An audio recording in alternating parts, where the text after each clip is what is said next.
Hello friends, मैं हूं सत्येंद्र के तिवारी दुबई से और स्वागत है आपका बुक समरी स्टोर में।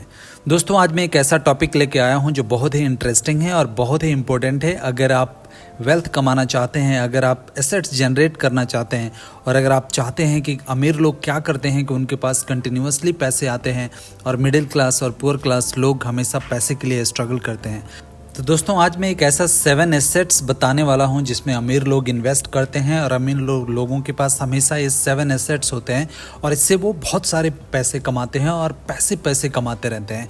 और ये 7 एसेट्स उनको हमेशा पैसे कमा के देते रहते हैं और उनको कंटिन्यूसली काम करने की ज़रूरत नहीं होती है। ये पैसिव इनकम है जो उनको पास कंटिन्यूसली आती है। तो अगर आप सच में रिच बनना चाहते हैं, अगर आप बिलियनियर बनना चाहते हैं, तो आपके पास ये 7 एसेट्स ज़रूर होने चाहिए। हम काफ़ी रिसर्च करके ये 7 एसेट्स लेके आए हैं जिसमें डिफरेंट बुक्स के हमने इंफॉर्मेशन लिए हुए है। और इसमें रिच डैड पुअर डैड का रॉबर्ट कियोसाकी जो बुक लिखे हैं उनके भी हमने बहुत सारे एडवाइस लिए हुए हैं ये 7 एसेट्स में। तो दोस्तों, इससे पहले कि आप हमारे वीडियो में खो जाएं, हमारे चैनल को लाइक कीजिए, सब्सक्राइब कीजिए और अगर वीडियो पसंद आए तो शेयर ज़रूर कीजिएगा, क्योंकि हो सकता है आपकी एक शेयर से किसी की लाइफ बन जाए। Assets number 1, real estate. दोस्तों, काफ़ी सारे जो फाइनेंशियल एडवाइज़र हैं वो एडवाइज़ करते हैं और बहुत सारे बुक में इंफॉर्मेशन हमें मिलती है कि जो सबसे ज़्यादा बिलियनियर्स निकलते हैं वो रियल एस्टेट से निकलते हैं। तो दोस्तों, अगर आप रियल एस्टेट में इन्वेस्ट करते हैं, अगर आपको ये पता है कि रियल एस्टेट का बिज़नेस कैसे किया जाता है और रियल एस्टेट में कैसे आप ज़मीन खरीद सकते हैं या बिल्डिंग्स खरीद सकते हैं या उसको बेच सकते हैं, अगर आपको ये पता है तो आप बहुत ही जल्दी बिलियनियर्स बनने के आपके चांसेस काफ़ी बढ़ जाते हैं। फोर्ब्स में एक आर्टिकल छपा था दोस्तों, उसमें बहुत सारे डिटेल लिखे गए थे और उसमें ये बताया गया था कि पूरी दुनिया में जो सबसे ज़्यादा बिलियनियर्स निकले हैं वो रियल एस्टेट से निकले हुए हैं। तो रियल एस्टेट एक ऐसा एसेट्स है दोस्तों कि हर किसी के पास होना चाहिए, छोटा या बड़ा हर किसी के पास होना चाहिए। रियल एस्टेट बेसिकली ऐसी एसेट्स होता है दोस्तों कि आप कम प्राइस पे प्रॉपर्टी खरीदें या उन जगह से प्रॉपर्टी खरीदें जो मार्केट से कम रेट पे आपको मिल रही हैं। कोई अच्छा डील मिल रहा है या किसी वजह से प्रॉपर्टी कम प्राइस में बिक रही है, अगर वो डील आपको मिल जाती है तो आपको कुछ दिनों बाद उसको ठीक करके उस प्रॉपर्टी को आप उसको 4 टाइम्स 5 टाइम्स या इवन 10 टाइम्स ज़्यादा उससे बेच सकते हैं। दोस्तों, फॉर एग्जांपल के लिए सोचिए कि ऐसे आपको प्रॉपर्टी मिल रही हैं जो ऑक्शन में है और किसी वजह से उसकी वैल्यूएशन कम है, मार्केट की वैल्यूएशन कम है। सोचिए मार्केट में अगर वो 50 लाख की है, अगर वो आपको 10 लाख में मिल रही है, क्योंकि उस प्रॉपर्टी के सामने कुछ कूड़ा जमा हुआ है या किसी वजह से या बिल्डिंग पुराना है या रोड नहीं है, इंफ्रास्ट्रक्चर नहीं है। अगर आपको उस पर रिसर्च कीजिए, आप देखिए कि उसको कैसे आप हटा सकते हैं और उस प्रॉपर्टी की वैल्यू आप कैसे बढ़ा सकते हैं। अगर ऐसे प्रॉपर्टी आप 10 लाख में ले लेते हैं जिसकी मार्केट वैल्यू 50 लाख है, तो वहीं पे जिस दिन आप उस प्रॉपर्टी की रजिस्ट्री कराते हैं 4 टाइम्स तो आप उस दिन कमा लेते हैं। और जब आप उस प्रॉपर्टी को ठीक कर देते हैं, आप उसको वो जो कचरा है कचरा हटा देते हैं या वो जो भी पुरानी प्रॉपर्टी है उसको आप पेंट पुंट करा के उसको थोड़ा सा उसको रिपेयर्स करके आप उसको मार्केट के जैसे अट्रैक्टिव बना देते हैं, तो आप मार्केट का प्राइस तो डेफिनेटली आपको मिल सकता है। 50 लाख तो उस प्रोजेक्ट की वैल्यू या उस प्रॉपर्टी की वैल्यू तो इमीडिएटली हो जाती है। और अगर उस प्रॉपर्टी को आप उसको होल्ड करते हैं, लेट्स से 4-5 ईयर्स अगर आप होल्ड करते हैं, तो उसको 5-10 टाइम्स मोर उसको प्राइस वैल्यू बढ़ जाता है और उसको आप बेच के पैसिव इनकम कमा सकते हैं। तो दोस्तों, रियल एस्टेट ही एक ऐसा है जिसमें सबसे ज़्यादा जो बिलियनियर्स निकलते हैं वो रियल एस्टेट से निकलते हैं। लेकिन दोस्तों, जो रियल इन्वेस्टर हैं वो प्रॉपर्टी को बेचते नहीं हैं, वो एक बार उसको सेल नहीं करते, उसके बहुत सारे फ़ायदा उठाते हैं, उसको होल्ड करते हैं। अगर आप प्रॉपर्टी कोई खरीदते हैं, अगर उसको ठीक करके आप उसको होल्ड करते हैं तो उसको आप बहुत सारे फ़ायदा उठा सकते हैं। आप उसको दूसरे के पैसे से काम करा सकते हैं। अगर सोचिए आपके पास 10 लाख की प्रॉपर्टी है, आपने 10 लाख की प्रॉपर्टी खरीदी, आप उसको ठीक करके मार्केट वैल्यूएशन में लेके आ गए और उसकी वैल्यूएशन 50 लाख होती है, तो उस पर आपको सबसे ज़्यादा आपके चांसेस हैं कि आपको उसके ऊपर 50 लाख के लोन मिल सकते हैं। दोस्तों, अगर आप कंपेयर करें मार्केट से तो बैंक सबसे सिक्योर लोन जो होता है वो आपकी प्रॉपर्टी लोन होता है, होम लोन होता है या आपके जो मॉर्गेज लोन होता है। तो अगर आप मॉर्गेज लोन लेते हैं, प्रॉपर्टी पे लोन लेते हैं, तो आपको सबसे ज़्यादा चांसेस हैं कि आपको लोन मिल जाएंगे और आपको उतना पैसा मिल जाएगा जो आपने इन्वेस्ट किया था और वो काफ़ी कम रेट पे आपको मिल सकता है।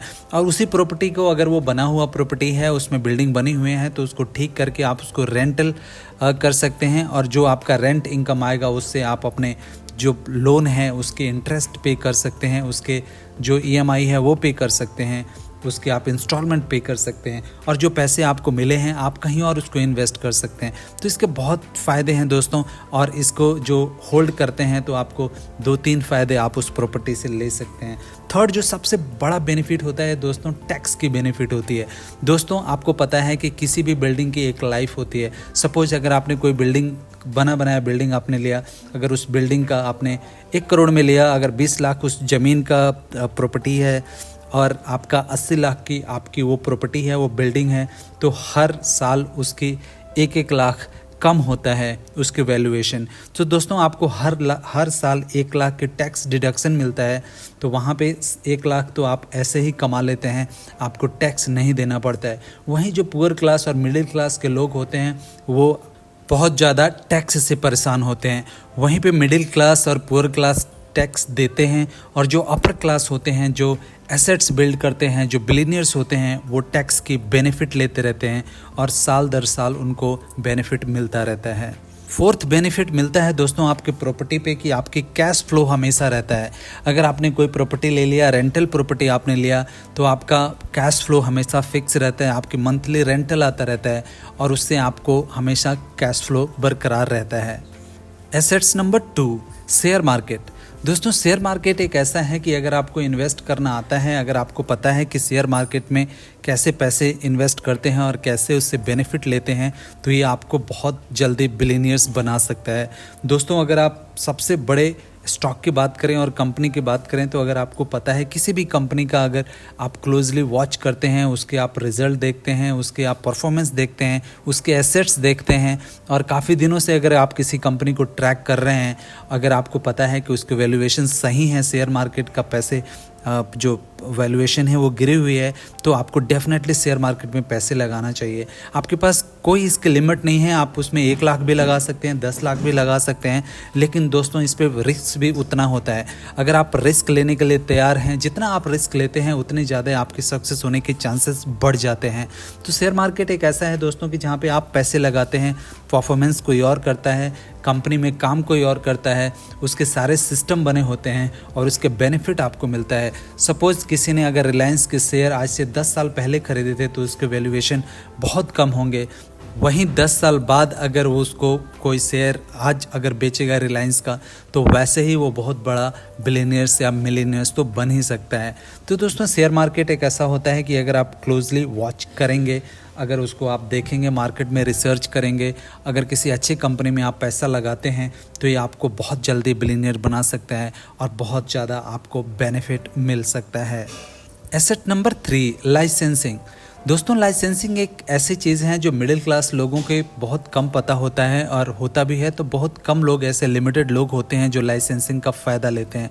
दोस्तों लाइसेंसिंग एक ऐसी चीज़ है कि आपको करना कुछ नहीं होता है। एक बार आप कोई ऐसा प्रोडक्ट बनाते हैं और उसको रजिस्टर्ड करा लेते हैं, उस पर आप अपना ट्रेडमार्क रजिस्टर्ड करा लेते हैं या उसको आप कॉपीराइट करा लेते हैं और उसको आप किसी कंपनी को बेचते हैं, तो जहाँ पे भी वो यूज़ होता है आपको कमीशंस मिलता रहता है और साल दर साल आपको पैसिव इनकम मिलता रहता है।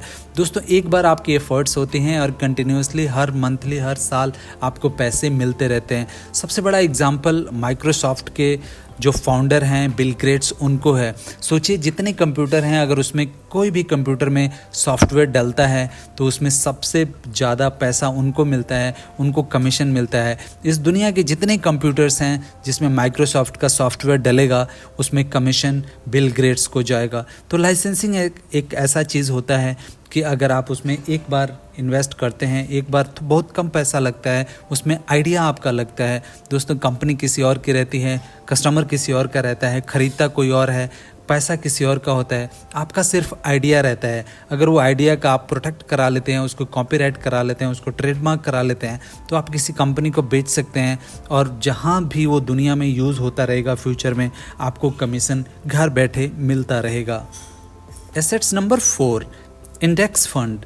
दोस्तों निफ्टी 50 का आपने नाम सुना होगा कि आपने शेयर बाज़ार में आपने देखा होगा निफ्टी 50 ऐसा होता है कि निफ्टी की 50 टॉप कंपनियों का एक ग्रुप होता है और उसमें जो बड़े बड़े इन्वेस्टर हैं उसमें पैसे इन्वेस्ट करते हैं।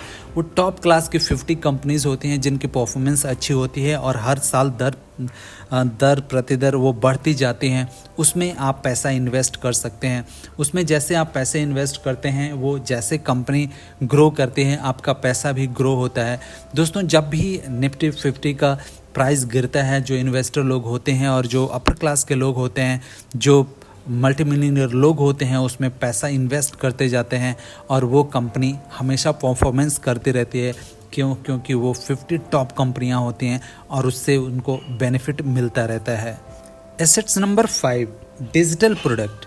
दोस्तों डिजिटल प्रोडक्ट एक ऐसा है कि अगर आप कोई ऐसा प्रोडक्ट डिजिटली बना लेते हैं जो आप डिजिटली उसको बेचते हैं और आपको कंटिन्यूसली पैसे मिलते रहते हैं, पैसे मिलते रहते हैं। सपोज़ आपने कोई एक ऐसा स्टोरी बुक बनाया, कोई ऐसा बुक बनाया जो आप हमेशा बेचते रहते हैं। आप उसको अमेजोन पे बेच सकते हैं, नून पे बेच सकते हैं, या बहुत सारे आजकल ऑनलाइन प्लेटफॉर्म है जहाँ पे आप बेच सकते हैं और जितना भी बिकेगा आपको कंटिन्यूसली पैसा मिलता रहेगा। तो डिजिटल एसेट ऐसे होते हैं दोस्तों कि आपको एक बार वो ऐसा प्रोडक्ट क्रिएट करना होता है डिजिटली, एक बार आपके एफर्ट्स लगते हैं, लेकिन वो डिजिटली बिना किसी शॉप का और बिना कोई फिजिकल प्रेजेंट का आप उसको बेचते रहते हैं और आपके पास पैसे आपके अकाउंट में आते रहते हैं। Assets number 6, bond. दोस्तों बॉन्ड एक ऐसा होता है जहाँ पे आपको एक सर्टिफिकेट दी जाती है। अगर आप कहीं पे पैसा इन्वेस्ट करते हैं, उसका बॉन्ड खरीदते हैं, सपोज आपने कोई 1 लाख का बॉन्ड खरीदा, कोई गवर्नमेंट की बॉन्ड खरीदा आपने, तो आपको एक सर्टिफिकेट मिलता है और उसमें ये लिखा रहता है कि आपको 1 साल बाद आपको 12% या 13% के हिसाब से आपको इंटरेस्ट मिलेगा और उसके बदले में आपके 1,14,000 1,13,000 रुपये मिलेंगे। तो एक ऐसा बॉन्ड रहता है कि आप बॉन्ड में पैसा इन्वेस्ट कीजिए, आपको बॉन्ड का सर्टिफिकेट मिलेगा एक पार्टिकुलर टाइम के लिए और उस टाइम में जाके आप उसको इनकैश कर सकते हैं और उसके जो इंटरेस्ट रेट होते हैं वो नॉर्मल एफडी से और बैंक इंटरेस्ट रेट से ज़्यादा रहता है। दोस्तों ये सबसे सेफ़ इन्वेस्टमेंट होता है और स्पेशली उन लोगों के लिए होता है जो ओल्ड एज हैं और रिस्क कम लेना चाहते हैं। उनके लिए ये बॉन्ड बहुत ही फ़ायदेमंद चीज़ होती है। वो एक बार इन्वेस्ट करते हैं, उनका इंटरेस्ट रेट ज़्यादा मिलता है और सबसे सेफ़ इन्वेस्ट होता है। Assets number 7, business. दोस्तों बिजनेस एक ऐसी चीज़ है जहाँ पे जितना आप एफर्ट्स डालेंगे और अगर सही डायरेक्शन में आप डालेंगे तो आप पैसिव इनकम कमा सकते हैं।